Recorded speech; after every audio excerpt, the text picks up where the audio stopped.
बिस्मिल्लाह बिस्मिल्लाह इन्नल हम्दुलिल्लाह नहमदुहु व नस्तईनुहु व नस्तगफिरुहु व नऊज़ु बिल्लाहि मिन शुरूरि अनफुसिना व मिन सय्यिआति अमालिना मन यहदिहिल्लाहु फला मुदिल्ल लहु व मन युद्लिल फला हादिय लहु व अशहदु अन ला इलाहा इल्लल्लाहु वहदहु ला शरीका लहु व अशहदु अन्ना मुहम्मदन अब्दुहु व रसूलुहु अम्मा बाद फ़इन्न खैरल हदीस किताबुल्लाह व खैरल हदी हदी मुहम्मदिन सल्लल्लाहु अलैहि वसल्लम व शर्रुल उमूरि मुहदसातुहा व कुल्लु मुहदसातिन बिदअह व कुल्लु बिदअतिन दलाला व कुल्लु दलालातिन फिन्नार। আসসালামু আলাইকুম ওয়া রাহমাতুল্লাহি ওয়া বারাকাতুহু। গতদিন আমরা যেখানে শেষ করছিলাম তারপর থেকে আমরা যা ভাবছিলাম পড়বো শিরক বা যেটুকু জানবো সেদিকে আমরা যাব ইনশাআল্লাহ। ব্রিফলি আগে বলছি আবারও বলতেছি, আকীদা কথাটা আমরা এখন যেটা পড়বো এটা যদি আমরা সাবজেক্ট ওয়াইজ বলি যে এটাকে কি বিষয় বলে আমরা আখ্যায়িত করব, তাহলে আমরা বলবো যে আমরা এখন ইসলামিক বিলিফ সম্বন্ধে পড়ব বা আহলুস সুন্নাহ ওয়াল জামাআর আকীদা সম্পর্কে পড়ব। আহলুস সুন্নাহ ওয়াল জামাআর আকীদা, তার ইমপ্লিকেশন কি, সেগুলোর একটা সংক্ষেপ চিত্র আমরা তুলে ধরতে চেষ্টা করব ইনশাআল্লাহ। তো আকীদা সম্বন্ধে তো আমরা আগেই বলছি যে আকীদা হচ্ছে বদ্ধমূল ধারণা, যখন জেনারেল ভাবে বলা হয়, এবং যখন ইসলামিক পরিভাষায় বলা হয় তখন বলা হয় যা কিছু একজন মুসলিমকে বিশ্বাস করতে হবে, সেট অফ বিলিফস বলতে পারতাম আমরা। যা কিছু একজন মুসলিমকে বিশ্বাস করতে হবে সেটাকে আমরা আকীদা বলবো। যদিও আকীদা সিঙ্গুলার এবং আকাইদ প্লুরাল, কিন্তু যখন আমরা জেনারেল ভাবে আকীদা অফ আহলুস সুন্নাহ ওয়াল জামাআহ বা মুসলিম আকীদা বা ইসলামী আকীদা এরকম কথা বলবো, তখন আমরা সব রকমের বিশ্বাস যা করতে হবে বা যা বিশ্বাস করি আমরা, আমাদের বিশ্বাসগুলো কি, স্পেশালি হচ্ছে যে 6টা আর্টিকেল আমরা বললাম, ইমানের 6টা আর্টিকেল।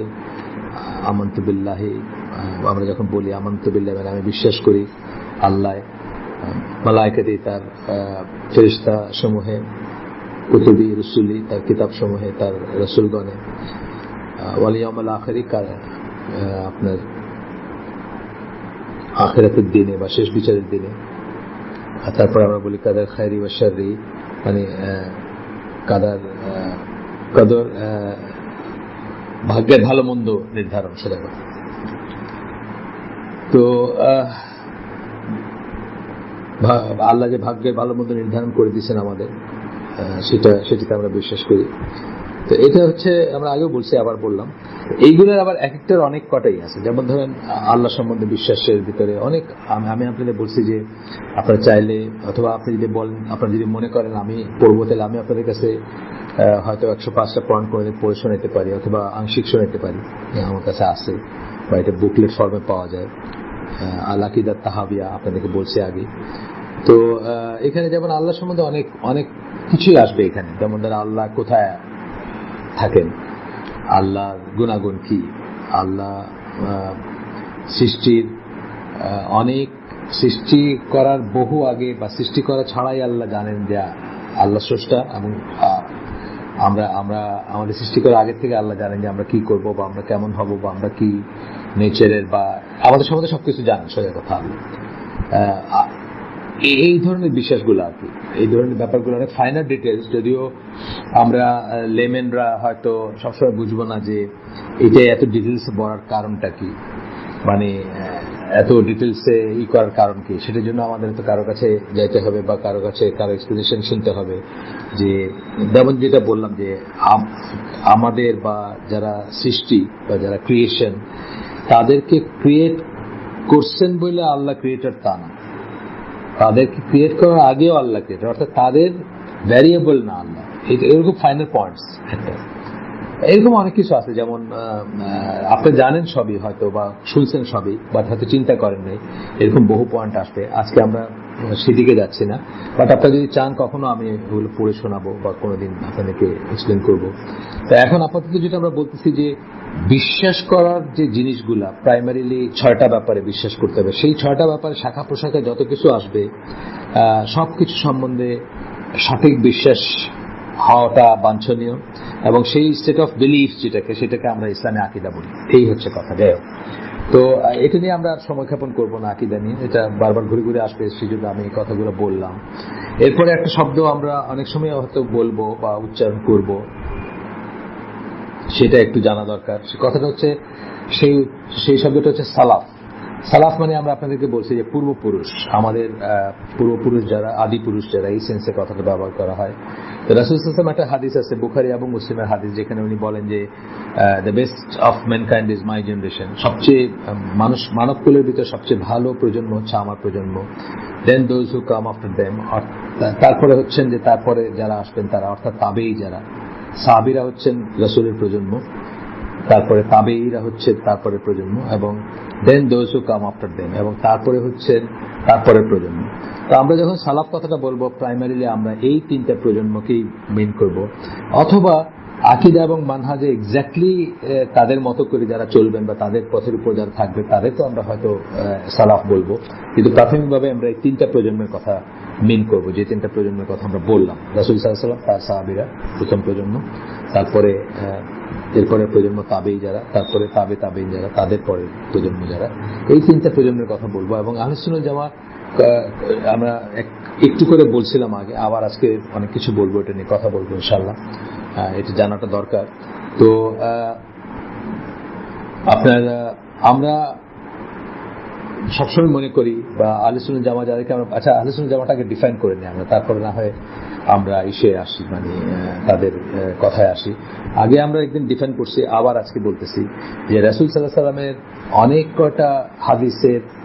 কটা হাদিস এই সংক্রান্ত হাদিস, অর্থাৎ যেই হাদিসের ভিতরে তার উম্মাহ বিভক্ত হবে, তাদের ভিতরে ডেভিয়েশন আসবে, তারা কোথাও বলছেন যে 73 ভাগে বিভক্ত হবে, কোথাও বলছেন যে অনেক কটা দাগ টেনে মাটিতে একটা স্ট্রেট লাইন দিয়ে বলছে যে এইটা হচ্ছে আমার, এবং এটা হচ্ছে আমার সিরাতুল মুস্তাকিম, বা আমার সরল পথ, আল্লাহর নির্ধারিত সরল পথ, এইটা জান্নাতে যাবে, আর বাকিগুলা সব বক্র পথ, বাঁকা দাগ টানছে। বলছেন এগুলোর উপর সবকটার উপর শয়তান থাকে, একটা করে শয়তান থাকে, এবং তারা সেই দিকে ডাকে। এরকম অনেক কথা আছে, এরকম অনেক কটা হাদিস আছে, যে হাদিসগুলোর সামারি হচ্ছে যে ইসলামের শুদ্ধ রূপ একটাই, এবং সেটা ইনশাআল্লাহ জান্নাতে যাবে, তো সেটা জান্নাতি। আর আপনার ইসলামের অশুদ্ধ রূপ বা ডেভিয়েশন বা বিচ্যুতি, অনেক ধরনের বিচ্যুতি হবে, যেটা সবকটা জাহান্নামে যাবে। এখন যখন বলতেছি আমরা সবকটা জাহান্নামে যাবে, তার মানে এটা না যে তারা চির জাহান্নামে, এখানে ভুল বোঝার স্কোপ নাই। তার কারণ রাসূল সাল্লাল্লাহু আলাইহি ওয়াসাল্লাম বলতেছেন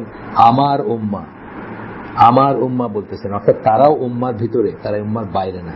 আর উম্মার ভিতরে যদি হয়, তারা তথাপি মুসলিম, কিন্তু হয়তো ডেভিয়েটেড, ফাসিক বা গুনাহগার মুসলিম, তারা হয়তো জাহান্নামে ল্যান্ড করবেন বা এন্ড করবেন বা জাহান্নামে যাবেন প্রাথমিকভাবে, কিন্তু যার অন্তরে মাস্টারশিপ পরিমাণ ঈমান থাকবে, সেও কোনো না কোনো দিন জান্নাতে যাবে। এটা ইসলামী আকীদার একটা অংশ, পড়বো আমরা পরে, আরো ডিটেইলসে পড়বো। সুতরাং দেখা যাচ্ছে যে একটাকে উনি সার্টিফাই করছেন। যখন সাহাবীরা জিজ্ঞেস করছেন যে, কখনো সাহাবীরা জিজ্ঞেস করছেন ইয়া রাসূলুল্লাহ তারা কারা, বা এটা কোন পথ, বা এটা এই যে কি, তখন আল্লাহ রাসূল সাল্লাল্লাহু আলাইহি ওয়াসাল্লাম অনেকভাবে আনসার করছেন এটাকে। কখনো বলছেন আল জামা, মানে দি জামাত। আল জামা বলতে কি বোঝায়? আল্লাহ রাসূল সাল্লাল্লাহু আলাইহি ওয়াসাল্লাম এবং তার আন্ডারে সাহাবীরা যে জামাতটা ছিল, সেই জামাতটা বোঝায়। সেটা তখন একটাই জামাত ছিল, সারা দুনিয়ার মুসলিমরাই এক জামাতের ভিতরেই ছিলেন তখন রাসূলের জীবদ্দশায়, তাই তিনি এবং তার সাহাবীরা যেটা করছিলেন। সুতরাং ওইটাকে উনি আল জামাত বলছেন। কখনো আপনারা বলছেন যে আল জামাত বলছেন, কখনো জামাতুল মুসলিমিন বলছেন, বা যেটা আপনার কি বলে, তিনি এবং তার সাহাবীরা যে পথের উপর আছে সেইভাবে ডিফাইন করছেন, যে আমি এবং সাহাবীরা যে পথের উপর আছি সেই পথটা হচ্ছে সেই একমাত্র পথ, বা সেই সরল পথ, বা সেটা। তো এই কথাগুলা রাসূল সাল্লাল্লাহু আলাইহি ওয়াসাল্লাম বলছেন। আজকে সেই সময় আপনার আর কিছু ডিফাইন করার দরকার ছিল না, বা আর কিছু বলার দরকার ছিল না, কারণ সেই সময় আপনার ওইটাই এনাফ ছিল। মিনিং যে আর তো কোনো দল, উপদল বা কি বলে বিভক্তি ছিল না তখন। কিন্তু এখন দেখেন, আপনি এখনকার দুনিয়া যদি আপনি চিন্তা করেন যে একজন বিধর্মী, ধরেন একজন আমেরিকান, সে কিন্তু আপনাকে আমাকে মুসলিম বলবে, ইরানের যারা রাষ্ট্রযন্ত্র যারা আছেন, অথবা ইরানের যারা ধর্মীয় নেতা আছেন, তাদেরকেও মুসলিম বলবে। হাফিজ আল আসাদের ছেলে বাশার আল আসাদ, যিনি এখন সিরিয়ার প্রেসিডেন্ট, তাকেও মুসলিম বলবে, এবং অ্যান্ড সো অন, মানে সবাইকে তারা মুসলিম বলে ক্যাটাগরাইজ করবে। তো এখন যদি আমি বলি যে জামাতুল মুসলিমিন বা শুধু মুসলিম কথাটা বলি, এটা আসলে কারো কোনো আইডেন্টিটি, সত্যিকার আইডেন্টিটিটা মানে করতে পারবে না, সত্যিকার আইডেন্টিটিটা ডিফাইন করতে পারবে না। উদাহরণস্বরূপ আপনার বাশার আল আসাদ যিনি, বা উনি তো আলেবাট শিয়া, বা ওরা হচ্ছে আলেবাট শিয়া। এখন আপনার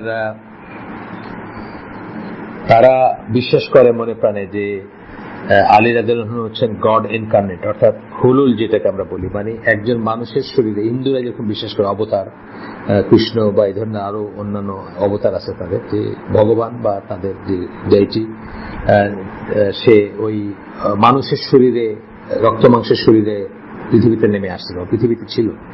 তো এইভাবে আলেবাট শিয়ারা মনে করে যে আলী রাদিয়াল্লাহু আনহু হচ্ছেন গড ইনকার্নেট, মানে তার ভিতরে আল্লাহ, রক্ত মাংসে আল্লাহ অবস্থান করতেন বা ছিলেন। এই কথা আমাদের আকীদা মানহাজ অনুযায়ী বা ইসলামী আকীদা, যেটা রাসূল আমাদেরকে শিখাই গেছেন, যে আকীদা, যে বিশ্বাস বা যে ধর্মের উপর লিখে গেছেন, সেটা অনুযায়ী এটা একদম মানে ব্ল্যাটেন্ট কুফর আর কি, মানে একেবারে নির্ভেজাল কুফর আর কি। এটা মনে করার সাথে সাথে আপনি আর ইসলামে থাকার কথা না, বা আপনাকে মুসলিম মনে করার কিছু নাই। এই জন্যই আসলে আমাদের এখন মেনশন করা উচিত যে আমরা কারা। এই মেনশন করতে গিয়ে আমরা এই টার্মটা ইউজ করি আহলুস সুন্নাহ ওয়াল জামাত। এটা বলতে আমরা বোঝাই, আমি আগেও বলছি আপনাদেরকে, এটা সাহাবী ইবনে আব্বাস প্রথম এটা উচ্চারণ করছিলেন, এই কথাগুলো বোঝাইতে যে আল্লাহ রাসূল এবং তার সাহাবীরা যে পথের উপর ছিলেন, যে মানহাজের উপর ছিলেন, যে আকীদার উপর ছিলেন, সেটা বোঝাইতে উনি এই কথাটা বলছেন আহলুস সুন্নাহ ওয়াল জামাত।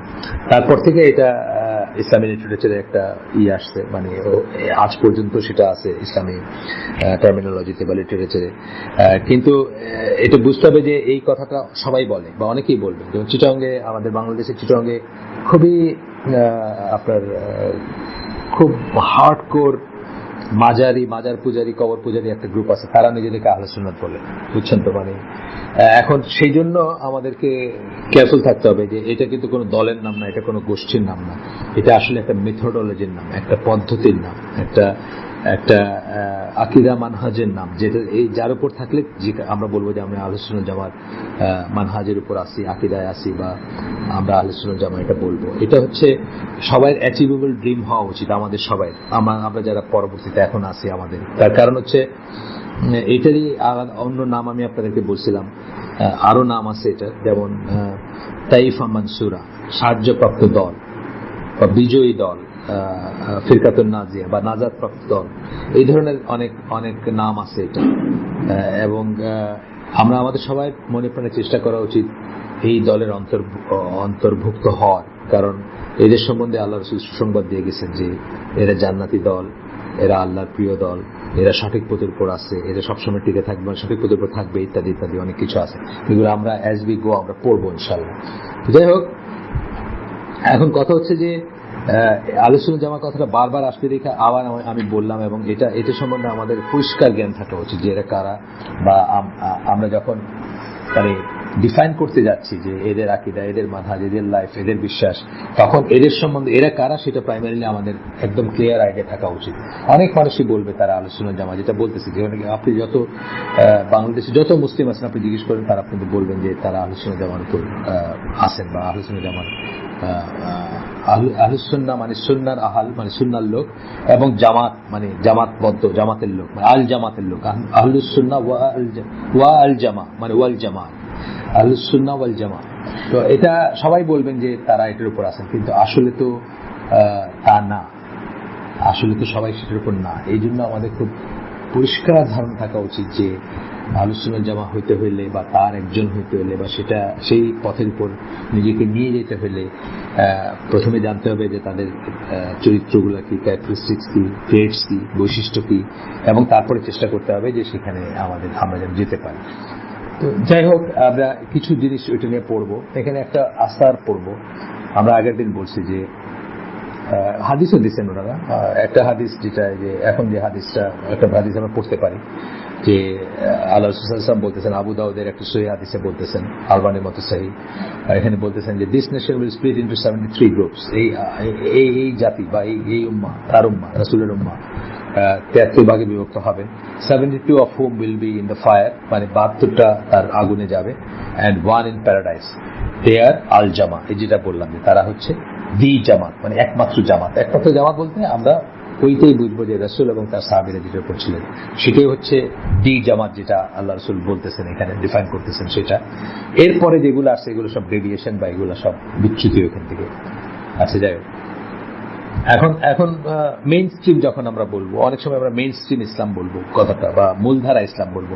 মূলধারা বলতে কিন্তু আমরা অধিকাংশ বোঝাবো না, কখনোই না।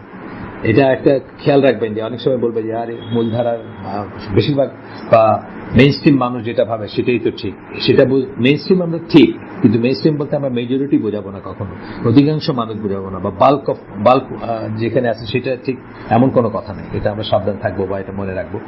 যাই হোক, এখন এই হাদিসটা পড়ার পরে আমরা একটা আসার পড়বো। আসার হচ্ছে আপনার সাহাবীরা যখন কিছু বলেন, যদিও হাদিস লিটারেচারে বা ইসলামী লিটারেচারে অনেক সময় সাহাবীদের কথাকে হাদিস বলা হয়, এটি খুব বড় ভুল তা না, মানে জেনারেল ভাবে ঠিকই আছে, কিন্তু আমরা চেষ্টা করব এটাকে ডিফারেন্সিয়েট করতে। রাসূল সাল্লাল্লাহু আলাইহি সাল্লামের কথা, কাজ, বর্ণনা যখন আসবে আমরা সেটাকে হাদিস বলবো, আর সাহাবীদের থেকে যখন আসবে আমরা সেটাকে আসার বলবো। আচ্ছা, এখানে আব্দুল্লাহ ইবনে মাসউদের একটা আসার আছে, যেটা বলতেছেন যে জামা is that which is in accordance with the truth, even if you're alone. The jama is that which is in accordance with the truth, even if you're alone. জামাত হচ্ছে সেটাই যেটা সত্যের উপর রয়েছে, সত্যের উপর প্রতিষ্ঠিত, যদি তুমি একাও হও।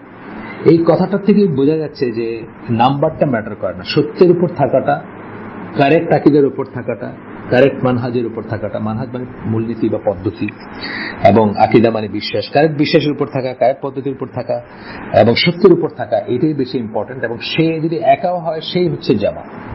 আপনারা জানেন ইব্রাহিম আলাইহিস সালামকে ইব্রাহিম আলাইহিস সালামকে আল্লাহ কোরআনে উম্মা বলে সম্বোধন করছেন, একজন মানুষকে উম্মা বলছেন। আল্লাহ সুবহানাহু ওয়া তাআলা একজন মানুষকে আপনার বলছেন, কি বলেন, উম্মা বলছেন। তো এটা নাম্বারটা তার মানে ইম্পর্টেন্ট না, আমরা বুঝলাম, কিন্তু শুদ্ধ পথের উপর থাকাটা ইম্পর্টেন্ট। আচ্ছা, এখন আমরা কিছু ক্যারেক্টারিস্টিক্স এবং ফিচার পড়বো আলোচনার জামার। আপনাদের কাছে এই মুহূর্তে যদি বাহুল্য মনে হয়, পরে একসময় বুঝবেন যে এটা আসলে খুবই জরুরি একটা ব্যাপার ছিল। আমরা কিছু পড়বো, বৈশিষ্ট্য পড়বো, 1, 2, 3, 4 করে পয়েন্ট হিসাবে পড়বো কিছু বৈশিষ্ট্য আহলে সুন্নাহ ওয়াল জামাত।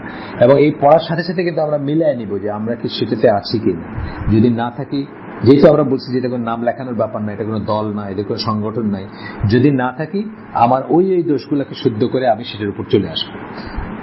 প্রথম হচ্ছে নাম্বার 1 পয়েন্ট হচ্ছে তারা হচ্ছে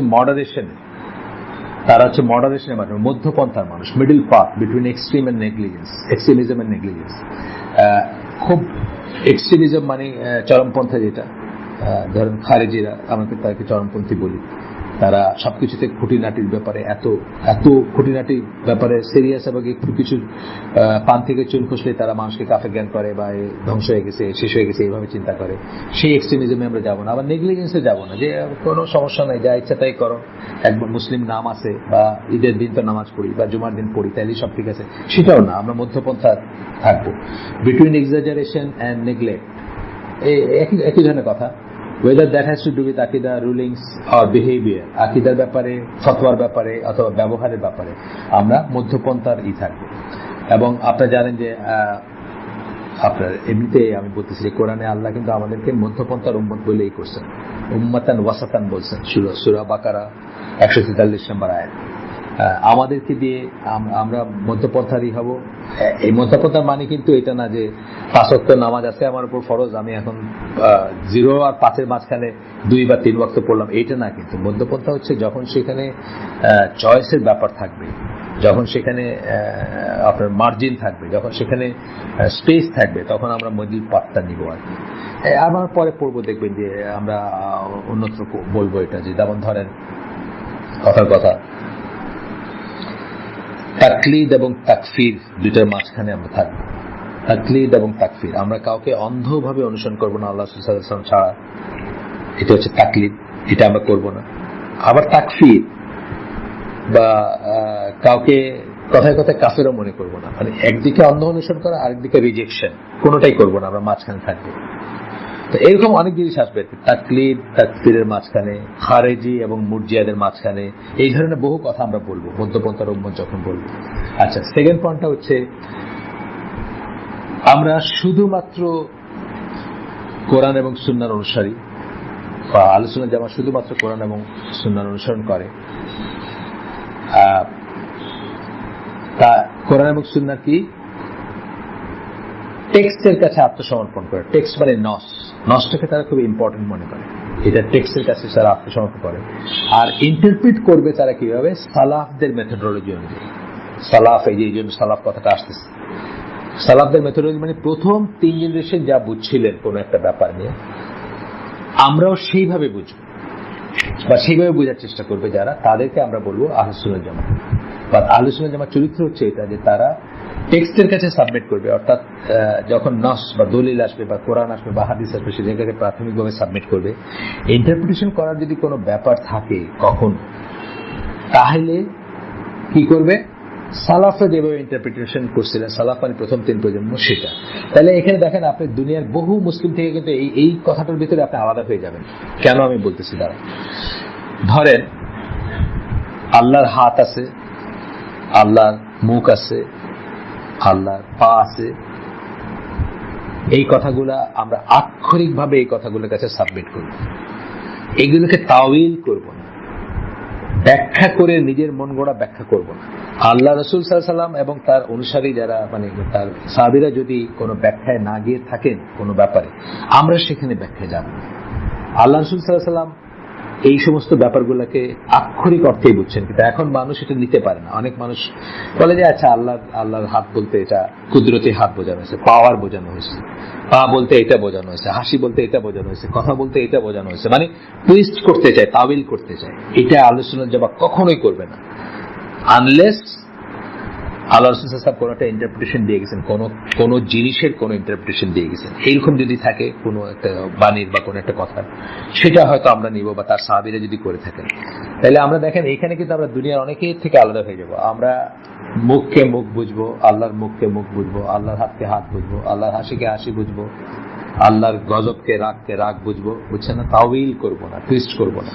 আর একটা জিনিস হচ্ছে, যদি কোথাও ইন্টারপ্রেট করি, অর্থাৎ কোরআনের তো তাফসীর আছে, ইন্টারপ্রিটেশন আছে না, দেখেন এটাও একটা মেথোডোলজির ব্যাপার, এটাও একটা মূল নীতি কিন্তু, যে যারা আহলে সুন্নাত জামার উপর থাকবে বা আহলে সুন্নাত জামার মতো হইতে চাবে, বা তাদের অনুসারী যারা, বা তাদের উপর মানে তাদের মেম্বার যারা, মেম্বারস অফ আহলে সুন্নাত জামা যদি আমি বলি, ইফ আই মে, তাহলে তারা কি করবে? তারা ইন্টারপ্রিট করলেও সালাফদের কাছ থেকে সেই ইন্টারপ্রিটেশন নেবে, প্রথম 3 জেনারেশন থেকে নেবে। আপনি দেখবেন দুনিয়া অনেক মানুষ আছে মনে করে যে তারেক রমাদান কথার কথা আপনার ইবনে আব্বাস চেয়ে বেটার ইসলাম বুঝে, অথবা মৌলানা মওদুদি যা বুঝছেন আগে কেউ এটা বুঝেন, অথবা ইমরান নাজার হোসেন যা বুঝছে আগে কেউ এটা বুঝেন। এটা একটা ধ্বংসের একটা রাস্তা। আমরা বুঝবো যে এই দিনের সমস্ত বিশ্বাসকে, এই দিনের সমস্ত পদ্ধতিকে সবচেয়ে ভালো জানতেন সাহাবীরা। এটা এই জন্য কিন্তু আমাদের এত এত এত কথা যাচ্ছে, আমরা আহলে সুন্নাত জামার এত মানে ক্যারেক্টারিস্টিক্স বা বৈশিষ্ট্য যাচ্ছি। সবচেয়ে ভালো জানতেন তারা কোরআনকে, সবচেয়ে ভালো তারা জানতেন, তাদের সামনে নাজিল হয়েছে, তারা জীবনে ধারণ করছেন, তারা ভুল করলে আল্লাহ রাসূল সাল্লাল্লাহু আলাইহি ওয়াসাল্লাম শুধরাই দিয়েছেন, তারাই সবচেয়ে ভালো জানতেন। সুতরাং আজকে যদি মডার্ন যারা এই তাফসীর করেন, ফর এক্সাম্পল সৈয়দ কুতুব অথবা মৌলানা মওদুদি অথবা আরো আছেন, দুনিয়া তাফসীর করতে বাধা নেই, তাফসীর করতে বাধা আছে তা, তাফসীরের মেথোডোলজি আমরা বলবো পরে এক সময়। কিন্তু যদি সেই তাফসীর আমরা দেখি যে ওনাদের আন্ডারস্ট্যান্ডিং এর সাথে যাচ্ছে না, মানে প্রথম প্রজন্ম বা সালাফদের সাথে যাচ্ছে না, আমরা সেটা গ্রহণ করব। সুতরাং আমরা রুটে চলে যাব। আমরা আমাদের দিনকে যত কিছু ভেজাল টেজাল উঠছে, যত বিচ্যুতি হয়েছে, আমরা সরে গেছি। আমরা ওই জাহাজি ভাষায় বলি সেট, মানে জাহাজে ধরেন আপনি ওই 100 কথার কথা, মানে 100 ডিগ্রি একটা কোর্সে যাচ্ছেন, 100 ডিগ্রি ফ্রম দ্য নর্থ, ডান দিকে যদি ঘুরে আসেন এই কোর্সে যাচ্ছেন, প্রতিনিয়ত বাতাসের জন্য এবং কারেন্টের জন্য আপনার জাহাজটা সরে যাচ্ছে সেই কোর্স থেকে।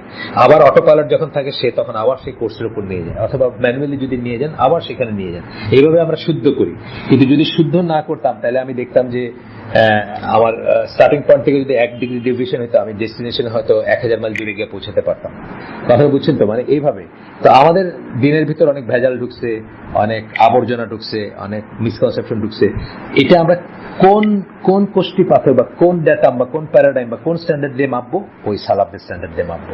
আবার আমরা নিজেদেরকে ওই রুটে চলে যাব, রুটে গিয়ে ওইখান থেকে ইসলামকে নিব যদি আমাদের ডেভিয়েশন হয়ে থাকে। এই জন্য এত কথা বলা যে এখানে বলছেন they interpret them according to the methodology of the Salaf. আপনি দেখবেন যে এই জন্য আহলে সুন্নাত জামার সাথে যারা উঠা বসা করেন বা আহলে সুন্নাত জামার ফলোয়ার্স যারা, তারা কি করবেন? তারা আল্লাহ রাসূলের সময়ের সবচেয়ে কাছের সময়ের যে তফসিরগুলো ওইগুলোকে বেশি ভ্যালু করে। ধরেন ইবনে আব্বাস তার সবকিছু তফসির করেন না, কিন্তু তার বিটস এন্ড পিসেসে তার তফসিরগুলো পাওয়া যায়, আপনি এখনো কালেক্টেড আছে। বা তার স্টুডেন্ট ছিলেন মুজাহিদ, তার তফসিরগুলো বিটস এন্ড পিসেস পাওয়া যায়, বই হিসাবে কম্পাইল হয় নাই। বই হিসাবে প্রথম কম্পাইল হচ্ছে জারির তাবারি, প্রায় 200 বছর ধরেন, রাফলি 2nd সেঞ্চুরি বা 200 বছরের দিকে হয়েছে এটা, মানে 200 বছর, রাফলি 200 বছর পরে আর কি, ওইটা রাসূল সাল্লাল্লাহু আলাইহি ওয়াসাল্লামের সময়ের পরে কম্পাইল হয়েছে ওইটা। তারপরে এখন থেকে নিয়ে বা মাঝামাঝি সময়, মানে 1400 বছর ধরে 700 বছর রাফলি বা 750 বছর পরে হয়েছে আপনার ইবনে কাসির বা কাছাকাছি সময় কুরতুবীর তফসিরগুলা। সো আপনি দেখবেন যে আহলে সুন্নাত জামাত কিন্তু সেইগুলোকেই বেশি ভ্যালু করে বা সেগুলোকে দলিল হিসাবে নেয়। অন্যদেরগুলোও নেয়, এরপরে খুব ভালো ভালো তফসির আছে, যেমন এখনকার দিনে তাফসিরে সাদি আছে, বা আপনার এখনকার দিনে উনি মারা গেছেন বাট ওনার তফসিরটা খুব ফেমাস। তারপরে আপনার আদওয়াল বায়ান আছে ইমাম শানকিতির। কিন্তু এগুলো আমরা ঠিকই পড়ি, এগুলো থেকে আমরা শিখি, সব ঠিক আছে। কিন্তু যদি এগুলো কখনো সংশয় তৈরি করে যে কোনটা ঠিক কোনটা ভুল, তাহলে আমরা কোন রেফারেন্সে মাপবো? ওই প্রথম 3 জেনারেশনের রেফারেন্সে মাপবো যে ওনাদের সাথে বুঝটা যাচ্ছে কিনা, আন্ডারস্ট্যান্ডিংতে যাচ্ছে কিনা। হ্যাঁ, কিছু জিনিস থাকতে পারে, ধরেন এখন অনেক সায়েন্টিফিক ট্রুথ নিয়ে মানুষ আলোচনা করে, এই জিনিসটার হয়তো কোনো তফসির ইবনে আব্বাস করেন নাই, বা আগের এখানে প্রসঙ্গটা তাদের মাথায় আসে নাই, বা তারা এটা নিয়ে কোনো গবেষণা করেন নাই, তারা হ্যাপি ছিলেন। আজকে গবেষণা করে আপনারা নতুন কিছু পাইছেন, সেটা নিয়ে পড়াশোনা করতে বা সেটা নিয়ে করতে আমাদের সমস্যা নাই। কিন্তু যখনই দেখবো যে আমরা ওদের সাথে কন্ট্রাডিক্ট করছে, ওদের আন্ডারস্ট্যান্ডিং এর সাথে, তখনই আমরা এটার ব্যাপারে সাবধান হব এবং এখান থেকে মানে থাকবো। এবং আরো একটা জিনিস মনে রাখবো যে ইসলামে জাস্ট প্রসঙ্গত বলা যে ইসলামের ডেভিয়েশনের মানে সবচেয়ে বড় ডেভিয়েশনের সূচনা হয় কিন্তু যখন থেকে ফালসফা, যেটাকে আমরা বলি যে ফিলোসফি, সেটা গ্রেকো রোমান ফিলোসফি মোস্টলি, এবং কিছু কিছু ক্ষেত্রে ইন্ডিয়ান বা ইস্টার্ন ফিলোসফিও আছে। এইগুলা এসে যখন এই আব্বাসি খলিফাদের তারা যখন তর্জমা এবং মানে বই পুস্তক ট্রান্সলেট করতে শুরু করলেন সারা দুনিয়ার, এবং সেগুলোকে অ্যাসিমিলেট করতে শুরু করলেন, তখন যখন আমাদের ভিতরে এসে ঢুকছে, তখন থেকে আমাদের ভিতরে ভেজাল ঢুকছে। তো এই ভেজালগুলাকে থেকে পরিষ্কার করতে হলে আমাদেরকে ওই ইসে যাইতে হবে, আপনার সালাফদের মেথোডোলজি, সালাফদের বিশ্বাসে, সালাফদের ইন্টারপ্রিটেশনে, সালাফদের তফসিরে, সেখানে যাইতে হবে, সেটার সাথে মিলাই দেখতে হবে। এই জন্য মানে এটা একটু ডিফারেন্ট লাগবে আপনাদের কাছে শুনতে হয়তো। অনেকেই বলবেন যে যত দিন গেছে আমার তো আরো বেশি জ্ঞানী হয়েছে, আমাদের মেধা বাড়ছে, আমাদের কম্পিউটার হয়েছে, আমাদের কিবোর্ড হয়েছে, আমাদের হোয়াটসঅ্যাপ হয়েছে, আমাদের আরো কিছু, মানে এখন তো আমরা কত ভালোভাবেই, না মোটেই না। আমরা আমাদের এটা আলোচনা যে আমার আকিদার অংশ যে বেস্ট হচ্ছে তারা, দিনের ভিতরে বেস্ট হচ্ছে তারা, যে হাদিসটা পড়লাম আমরা একটু আগে সেটার আলোকে। 3 নম্বর পয়েন্টটা পড়ে আমরা আর আজকে আর যেতে পারবো না, মানে অনেকটুকু হয়ে গেছে আজকে। আসলে আমি হয়তো একটু বোর্ডই করে ফেলছি আপনাদের বেশি মেটেরিয়াল দিয়ে, এই জন্য অনেকদিন গ্যাপ দিলাম যাতে আপনারা ক্যাচ আপ করতে পারেন। বেশ কিছু মানুষ এখনো তাদের শোনেন নাই, তাদের কাছে যে অডিও ফাইলটা গেছে, সেই জন্য আমি সময় দিলাম যে যাতে বদহজম যেটা বলি আমরা সোজা বাংলা সেটা না হয়, যেন আপনারা ক্যাচ আপ করতে পারেন বা সাথে সঙ্গে থাকেন আর কি, সেই জন্য। তো যাই হোক, আজকে আরেকটা পয়েন্ট পড়বো আমরা। They do not have a venerated imam whose words they accept wholesale and reject anything that goes against that apart from the message of Allah sallallahu alaihi wasallam. অত্যন্ত ইম্পর্টেন্ট কথা। তাদের এমন কোন ইমাম নাই,